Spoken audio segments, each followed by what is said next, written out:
All right, we're back. It's been a few weeks. Well, it's been like a week or two. Yeah. For all things considered, we had gone like weeks or months without doing things. So we're getting pretty consistent, even amid the summer months. Summer Even with this slowdown. wind, we don't know how this is going to sound, but we're trying. Even with a spider crawling up the camera, I don't know where that thing went. There was a spider just before we kind of went live here. I mean, we are live, but and it was like, it's freaking me out a little bit, DeAnna, because I don't know where it went. I know. Like, is it in my skin? Or Is did it go in... like up in the? He's like controlling the camera now. Yeah. So We'll this is see. Spidey's world. Happy Father's Day. Thank you. Today's We're recording this Father's Day. Yeah. And then your birthday's in a couple of days. By the time this airs, I'll be a year older. June, June is really one of those months that I don't want to say I dread, but it's like, because obviously it's our wedding anniversary, Father's Days, birthdays, all the days. I will admit that sometimes I feel that gust of wind, sorry, just like knocked the thought out of my head. Maybe you shouldn't say it? I shouldn't say it. No, I mean, there's just a lot. It's like week after week, there's like different things going on and different celebrations, which are all good and positive celebrations. I'm kind of concerned about the wind and what it's going to sound like in this microphone, but we're going to make it work. We're just going to roll with it. Plow through it, DeAnna. Here's the thing. We've been living here for 4 years now, and we rarely get a chance to enjoy this outdoor patio for a couple of reasons. A, we live in Chicago and it's cold most of the time. And then B, we live in Chicago, which is a windy city. So even on like a nice hot 90-degree day, it is, I would say, at least 10 to 15 degrees cooler, plus the wind. It's insane. Yeah, it is. I mean, well, today it's going to be like 90 degrees. Yeah. So this feels good right now. No, this is great. It's just windy. In our little ivory tower. So, we wanted to talk about a few things today. Number one, me, because it's Father's Day, my birthday. That's a good thing to talk about. Number two, though, we've started writing a book together, and you can't get it until next year. Oh, we're telling people? Why not? Plant the seed early.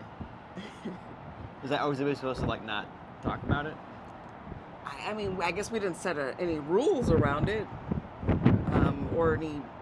As a PR parameters. strategist, I'd say get them to know about it early and often. I mean, I don't disagree with that necessarily. So yeah, we are on. So here's what we decided to do. We should explain it. It's not just a book for the sake of being a book. We are writing 1 page per day for the next 300 and however many days are left in the year until our next anniversary. It's gonna be kind of fun. Like so far it's been a couple of weeks. What'd you say? We've been pretty consistent with that.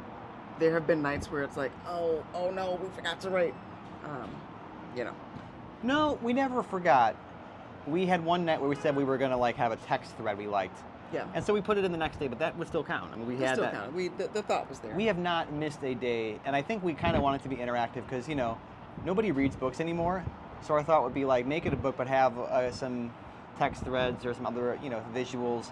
But the whole point of it, I think we're on the same page. Hopefully, if not, then we should scrap it. Is we want it to be both an intimate, portrayal of what marriage is over the course of a year, but also hopefully providing some inspiration to people that are married.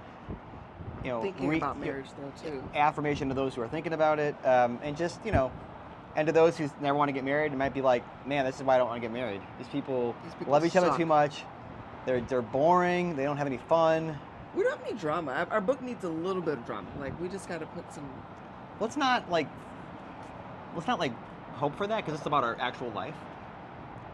I don't want to have drama get thrown in. Why do you assume that drama is always a bad thing? You were a theater kid. You know drama doesn't always mean that. Man versus nature. We're going to have a big windstorm. Drama is like the emotional ups and downs, the anxiety, or not anxiety, but like that uncertainty. That's to me what I think of when I hear the word drama. Drama, you can we could interject drama. We have it. Everybody has drama every day. It's just the question of, do they want to actually allow that drama to impact their life? You know, you can be, you know, this is the problem with social media these days. You know, not these days. There's lots of problems with it. But here's the thing: we're all the main actor, actress in our own play, and because of that, we see the world with a filtered lens, literally sometimes, and oftentimes that lens is not accurate. You know, so I don't know. I think it could kind of be awesome if this book had no drama, but yet it was the most accurate representation of life. I haven't seen the movie, but there's a movie that went. I think it's a Japanese movie. I heard somebody talking about it. Somebody cooler than I am, you know. It's literally about like a janitor in Japan, and he's a big like William Faulkner novel like reader, and it's like just about his life. And it's one of those things where like I don't think there's a ton of drama in it. It's a very like probably artsy indie movie. Okay. But I kind of want to see it. I know it sounds like it's just literally just about this everyday person's life. Where is it streaming, or where'd you? I gotta look and see. I should report back on that. But it is like every now and then I think, but finding the humanity in those everyday life stories, like that's what it is. Most of our life really is that. We, you know, English major here. I get it. We want to, and you did creative writing. You love movies.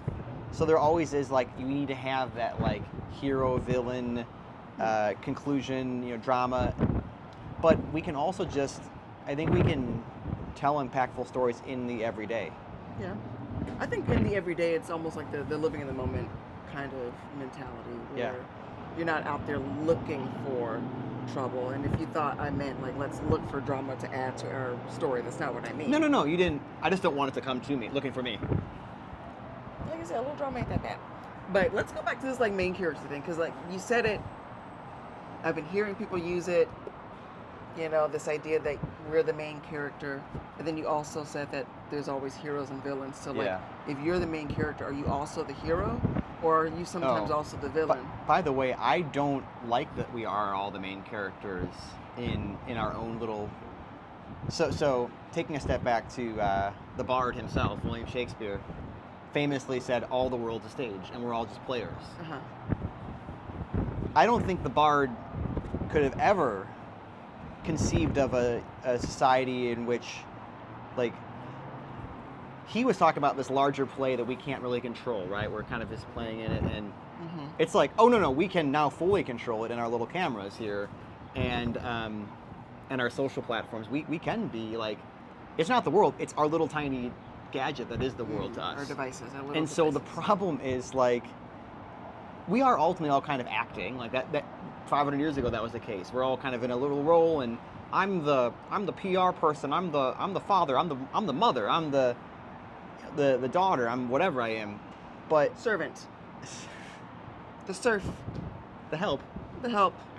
But we're not. Some people still think like that. But go on. I know. I'm the money man. I wish. But it's ultimately like, I'm very concerned of the fact that this idea of all the world's a stage, everything's out there, it no longer exists for so many people. It's like, even when they're traveling, it's not. We've been fortunate to travel, and we take videos and we enjoy ourselves, but we're there to be there.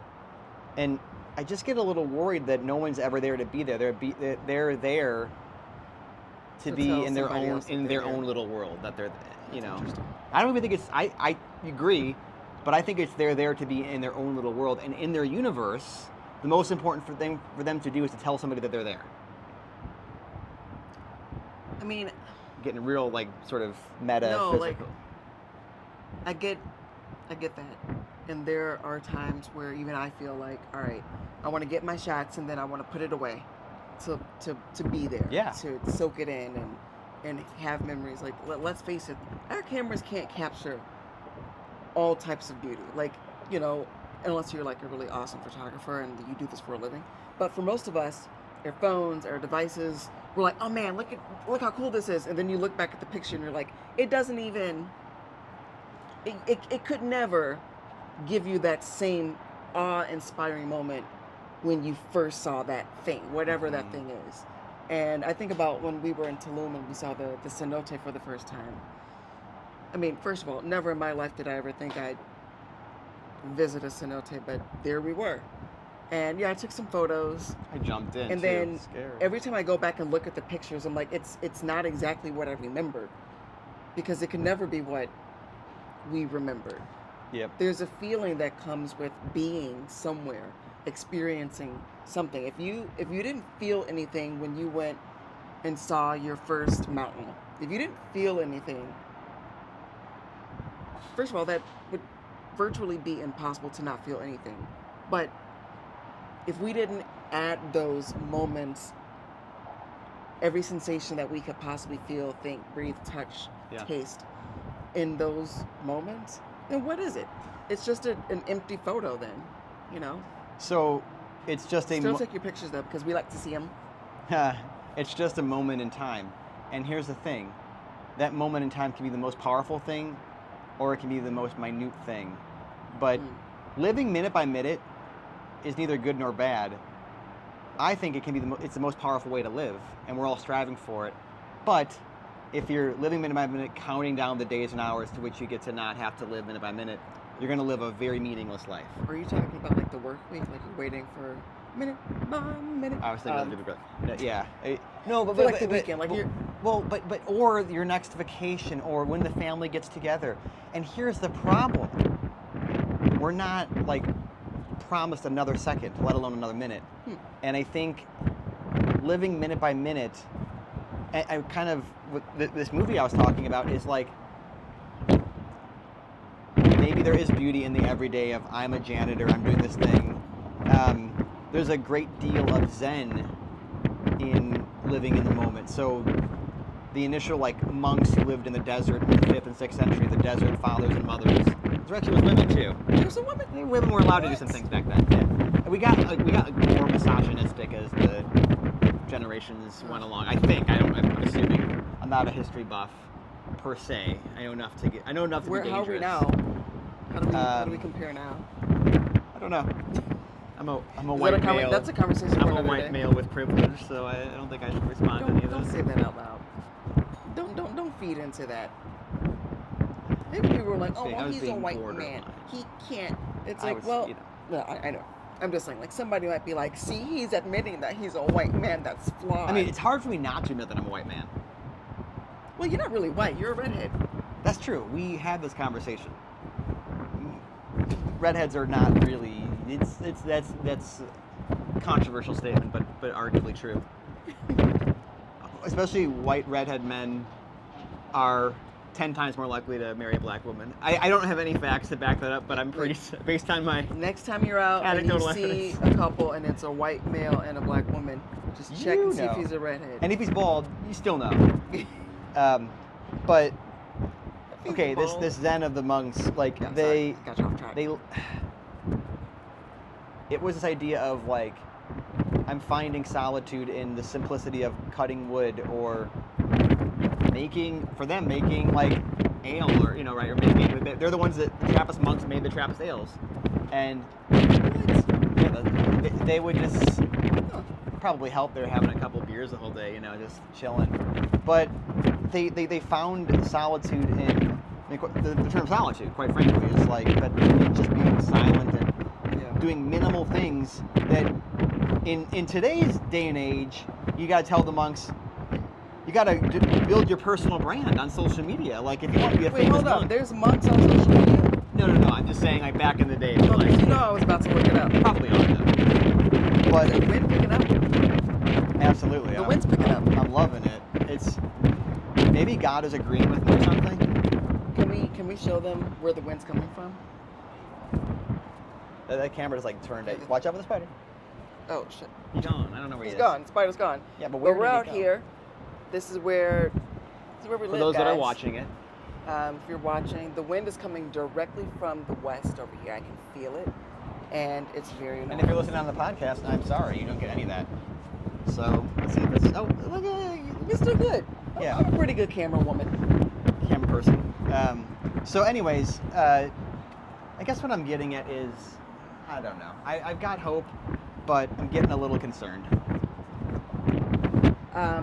Well, hope is one of the worst things that can happen to a person. Whoa, unpack it. Yeah, no, I think this idea that there's this thing that's going to come save you, and there's this, like, moment that you have to wait for, this hope. And I don't want this to, be mistaken for, like, giving up and everything's all going to shit. That's not what I mean. But there's a movie, what's the name of it? I'm thinking of Ending Things. Oh, yeah. Do you remember that movie? Yeah, it's really good. That was good. really good. I want to see it again because the first time you watch it, if you end up watching it, the first time you see it, you're going to be like, what the hell did I just watch? So you need to watch it at least 2 or 3 times. I'm just throw that out there. Yeah. But there's a point in the movie, the guy's he's kind of going through it, some, mental health things, I believe, and he gets to this house, he's meeting his girlfriend's family for the first time or whatever. And I think it was the mother who said that phrase. And yeah, the first time she said it, like, hope is the worst thing that could happen to a man or humanity. Is I think it leaves us in this moment of, like, kind of surrender to an idea. Like you're kind of just suspended and like, okay, well, I hope something good happens today instead of making something good happen today. And I feel like when a lot of people just hope, and even if you pray, and I'm praying all day and every day, and I'm just on my knees are bleeding because I'm praying so much. Maybe get up off your knees and go do something. Maybe stop living in your dream world where you're hoping and praying and wishing upon a star, and go out, take a walk, say hi to a baby, not in a creepy way, or like just do something that's kind of, somewhat out of the ordinary. I would say, like, when I wrote about this for my, breaking out of the Matrix article, it's really about changing minor things in your day. Think about how often we get up, we do the same thing. We eat the same thing for breakfast, we have the same coffee, we have the same tea, we do the same routine, take a shower, brush my teeth, do my hair. We do the same things over and over and over and over and over again. And then at the end of each day, we're like, oh man, I really hope tomorrow's a better day. Well, how the hell is that going to happen? You're going to wake up and do the exact same bullshit you just did that has led you to this moment. How do you do that? Like, how, and one of my tips that I would give to anybody, switch it up. Take a different route to work. Maybe don't have coffee this morning. Maybe try a completely different drink. I know people are like, I can't get my day started. I can't have some whiskey in the morning. Okay, well, no. Is that not what you're saying?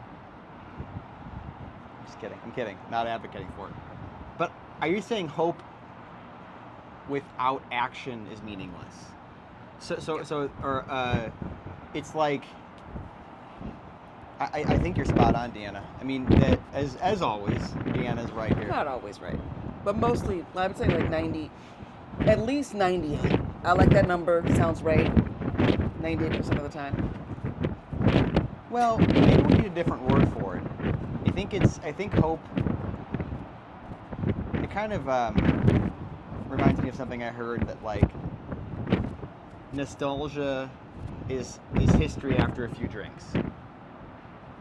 And so maybe hope is like reality after, like, not a few drinks, but a hope is reality after a few, sort of prayers. I'm not saying don't pray. This is sounding controversial here, but you don't pray, my humble opinion, that God will do all these things for you. You pray that you have the strength to do these things. So you're not hopeful that God will bless with all these things. The hope comes in that I will be able to do the things that make me not have to hope for something better in the future that is after this moment in time. So it's like the hope hope is like Robin Hood, stealing from a predator to hope for something better. No, I'm just saying, like, hope, you should be hope-filled, but that word hope-filled, I am full of it. I am so full of hope that I'm, like, spreading that to other people and to myself and in But, this like, moment. what does hope do, though? Hope provides us meaning beyond just the fact that we live and breathe and eat and sleep and Okay, die. what about this? What was Barack Obama's? And I respect the man. Former President Barack Obama. What was his slogan? Didn't he have a slogan? Something about hope, Something about hopes and dreams. Hope for Yeah, change. but that's politics. It's I'm politics. talking about life. But let me explain though. There were a lot of people who were like, hope. We hope. The fist. We hope. Hoping for change. And then, by the time he got to a second term, these same people who had that hope were, some argued they were in the same position they were in. Barack didn't do nothing for me. He didn't make black people rich. And it's like, you hoped. You had a whole bunch of hope. You had 4 years of hope. What I'm getting at is, what did hope do? Because if you're not actually doing anything, like taking actionable steps for your own desires, for your own intentions and the life you want to live and the person you want to freaking be, if you just hope that one day it happens, and you just sit there hoping and sharing all these memes, and I just hope, wish upon a star, just keep on hoping somebody's gonna someday do it for me, while you've done nothing. Well, you're proving my point. That is not hope. That is not living a hope-filled life. When But then break it down for me then, because like when I hear the word hope, I feel like it's like a dead end. Here's what I hear when I hear the word hope, and maybe we're just not agreeing on the definition of hope, which is perfectly Probably. fine. That's right, sure. But hope, faith, love, charity, right? And the hope is, I am going to wake up tomorrow. I hope that I wake up tomorrow. I hope that when I deliver this news, good or bad, or that this person reacts a certain way, I hope that I have the strength to do this thing. But notice in these statements, I'm just living my life, and rather than thinking the worst case scenario, rather than giving into anxiety, which a lot of people do in 21st century, I don't blame them because there's a lot of crap that can make you anxious. Yeah. Instead of giving into anxiety, you are living in hope. You are not, but you're living in it. You are not hopeful for the future. You're living in the moment in hope. Hope meaning I believe that in this moment, I can make a better tomorrow. Okay. But by making a better tomorrow, it might just be that I did the dishes. So then I got my kids to where school. does belief come in? Because I feel like what might be missing here is whether or not people believe it. So for example, when you write in an email, I hope you have a great weekend. Hope things are going well. Okay, Yeah. but hang on. Like, hope things are well. Hope you're doing well. I guess I'm trying to break down, like, what does that mean? Because if you're not actually doing anything to make this person's day better, you're just saying like an empty phrase. Hope you have a great day. No, I freaking don't. I mean, you probably do. I do hope you all have a good day. Mm-hmm. But what are you doing to make that person have a good day besides just say the words? So you have to believe they're going to have a good day. Hey, I believe you're going to have a good life. Yeah. I believe this is good for you. And I think we should maybe replace the word hope with belief, because the problem is people hope for things they don't believe will happen. Well, here's the thing. I don't think it's just the word hope. I think we use words without understanding their true meaning and the power of those words. Well, that's And we an use them educational very problem. lightly. Hope. Love is another word. I love you. Oh, I gosh. love this. Don't even get me started on that. And I think what I think we can both agree on is these words that are loaded, Yeah. that are philosophical words from the ancient traditions, don't use them without understanding what they're meant to connote. Connotation, is super important, and I think this is making me think about the times that I hope this note finds you well. I hope things are going well. Hope for the best. Yeah. Well, I agree. Those are empty. But maybe a better way to do, instead of hoping for the best, maybe say, look, so let's say somebody is down on their luck and let's use like a really sad, but like somebody's like, I may have cancer or I may have a bad health situation. So I'm fortunate I'm part of a group, Vistage, which I actually have access through my Vistage chair. I could find a way to get in front of the line with like a cardiologist or something, or an OBGYN or something like that. Long story short, it's a network. They pay for this, but you can kind of get in the front of the line if somebody needs like a cancer screening or something. And so if somebody said to me, I'm fearful of this, instead of saying I hope for the best, I could actually say, look, let me look into it. I may actually have a way to get you here. That's practically, but I'm hopeful they're going to get better, but I'm doing something about it that will hopefully get them better. Does that make sense? Like, I'm not just hoping on a star. That's what I'm getting at. And I feel like, they hope a bunch of different things, but if you're not doing anything for these things to happen, it's like, we hoped that the business would grow. Okay, but we didn't just end there. We did the website. Yeah. We updated. We got professional photos taken. We're putting out content. We're actually doing things to get to that end goal. Yeah, we hope this client who's late pays us. No, I am chasing them. I chase people like that. And I think you're right. I think hopes and prayers.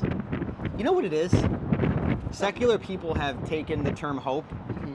It's the term that Christians use for prayer, or maybe Jews or Muslims will use it too, but like prayer is sort of the religious way, and hope, and I think like I'm praying for you. Sometimes that also feels meaningless too. Like, if if prayers are meaningless, but no. They're not. I think it's a conversation on how you pray, but or if who's I praying, ever tell anybody, right, or how they're praying. Yikes. I don't know if I ever write to someone or tell them, hey, I'm going to pray for you. Like, I will. That's going to happen. How is that prayer formulated? I don't know. You were in the priesthood, but I wasn't. I was not in the priesthood. Well, you're like this close. Like 4 years. You were so close. No. But one of the things that I learned about prayer, there's people who, like you alluded to, dear God, I pray for a new car. Please give me a new house. And dear God, I give want me this job. finances. Give me the health I need. Yeah. I usually start every single one of my prayers with like a thank you. Yeah. And it's almost like a thanks in advance. Yeah. Like, I'm going, whenever we fly, every single flight I've ever taken, as we're taking off, like I wait to the moment I'm like, okay, we're about to get in the air. And I just say, I thank you, God, that we get to where we are safely, that we have a good, smooth flight, and that we land, have a good time. That's like as simple. And then I shut my eyes and let the pilot do his job. You're going beyond hope. You're going straight to the gratitude. Yeah. I think that's a good way to kind of, if we had to encapsulate this conversation, it's like, instead of being hopeful, be grateful. Grateful for what you have, grateful for what will happen to you when you walk in hope. So I think hope is an action. I think gratitude is not an action. Gratitude is a result of the things that you're doing and believing about what is going to happen and what has happened. Honestly, there's a couple of things I want to say about gratitude, but I'll be brief. One, I think it's one of our greatest strengths. That is where our power comes from. When you're grateful and you express it and you let the people around you know, look, I'm just thankful that you're here. I really appreciated that thing you did for me. Like, thank you for providing X, Y, or Z. Thank you for being a good, thank you for being a friend. If you are a grateful, thankful person, I don't know if a lot of people realize how much power Yeah. there is in gratitude. Like an Yeah. actual energy, like Yeah. a force. You have a force when you're like, you know what? I think it's like when people replace like, oh, I'm so sorry. I'm so sorry. I'm sorry. You know what? Replace that with, hey, thanks for being patient with me. Or, thanks for waiting. Instead of saying, I'm so sorry I'm late. I'm so sorry. Oh, I want to hit myself. Oh, I hate myself. Just be like, hey, thank you for waiting. Thank you. I appreciate that. That is going to hold more weight than your like pathetic apologies. Yes, I just said they're pathetic because most of them are. Replace your sorries with thank you. Unless you actually are apologizing for some bullshit you done did, then yes, definitely say I'm sorry. But we say sorry for things like showing up late or making a mistake or oh, I called you the wrong name. Like, hey, thanks for correcting me. I made a mistake. Thank you for providing me with that feedback. Instead of like, I'm so sorry I made you feel like shit. It's like just. Yeah. So that's a great point. So sorry, like my armpits are really sweaty. So like, if let's say you said something to your spouse, right, that hurt them, and they called you out on it. Instead of saying sorry for doing that, say thank you for helping me become a better person. Yeah. Well, I actually think great gratitude and even gratitude and thanksgiving are similar terms, similar to the term hope. I think I have the same feeling about thanks. Thanks, appreciate thanks. Thanks can be very sort of surfacey. I think gratitude, we very rarely use it. I am really grateful for you being in my life. That just feels, and again, this is about a connotation, this is subjective, but if you were to say, thanks, Bob, for being a good dad to the kids, be like, I'm so grateful you're their father. By the way, that did I spell that right in the card? I wasn't sure. Like, I feel like when you spell the word grateful, it's like grateful. No, but then I've also seen it like great, like great. It is Grate, grateful. Why? I don't know, but I think the Great, grateful, I think full of greatness versus like what is? No, I got it. This is a good way to end it. When you're grateful, you become grateful. Oh, that's cute. Oh. You know what I mean? When you're grateful for things, you become great. You're full of greatness. I love that. Actually, really, like, you should put that on a t-shirt. I'm not even kidding. We need to reach out, like... Do it divinely. Grateful equals great. Being grateful makes you grateful. Wow. But it's spelled Great-FULL. Grateful. Yes. Being grateful makes you great-full. Grateful. I like that. I think that's the perfect way to wrap this up. So go out there and be thankful. Like, be thankful for all the things, little things, annoying things. Be thankful for the traffic, that you didn't get caught in no doggone accident. Be grateful that you showed up late to the doctor's office and they didn't accidentally put the wrong medicine in you. Like, just find anything that you can be thankful for, because I promise you, like, that is a power. That is something that you hold, that you can do today. One final thing: surround yourself with people who are grateful. They might not be the best people. They might not be the wealthiest people. They might not be the smartest people. They might have flaws, but I can overlook those when you're grateful. That's all I gotta say. What kind of bad person? Anyway, we don't have to. We'll talk about that later. Teaser for next episode. What kind of bad person? What kind of bad person do you want to surround yourself with? No. You guys have a good day. All right, peace out. We love you. We're grateful for you. We might see you next week in a new location. You'll see us. Oh yeah. Well, our next episode will be in a new country. All right. Take care.